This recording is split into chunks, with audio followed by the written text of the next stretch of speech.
Hello बच्चों, चलिए प्रश्न को देखते हैं। प्रश्न है, बिंदुओं के युग्मों के बीच की दूरियां ज्ञात कीजिए। बिंदु दिए गए हैं। पहला बिंदु है ऋणात्मक 5,7, दूसरा बिंदु है ऋणात्मक 1,3। प्रश्न को हल करें उससे पहले जो इसकी मुख्य अवधारणा है उस पर विचार करेंगे। तो इस प्रश्न के लिए जो मुख्य अवधारणा है वह हो जाएगी निर्देशांक ज्यामिति। तो निर्देशांक ज्यामिति हो जाएगी किसी बिंदु को निर्देशांकों द्वारा व्यक्त करना निर्देशांक ज्यामिति कहलाता है। अब हमें बिंदु दिए गए हैं ऋणात्मक 5,7, इसे मान लेते हैं ए।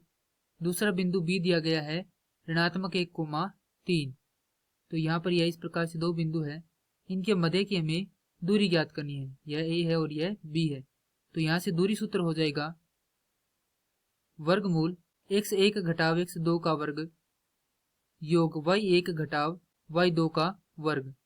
तो यहाँ से x1 का मान है यह और y1 का मान यह है, x2 का मान यह है और y2 का मान हमारे पास बिंदु बी में यह है। अब ये मान रखेंगे तो हमारे पास ये भी प्राप्त हो जाएगी वर्गमूल x1 अर्थात ऋणात्मक 5 घटाव x2 अर्थात ऋणात्मक 1 का वर्ग योग y1 अर्थात 7 घटाव y2 अर्थात 3 का वर्ग। ये भी हमारे पास प्राप्त होगा वर्गमूल ऋणात्मक 5 धनात्मक 1 का वर्ग योग 4 का वर्ग। ये भी प्राप्त हो जाएगा बराबर ऋणात्मक 4 का वर्ग योग 4 का वर्ग।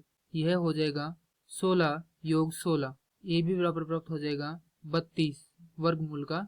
ए बी का मान हमारे पास यहाँ से आ जाएगा 4 वर्गमूल 2 इकाई, अर्थात बिंदु ए व बी के मध्य की दूरी है 4 वर्गमूल 2 इकाई। मैं आशा करता हूँ कि यह प्रश्न आपको समझ में आया होगा। धन्यवाद।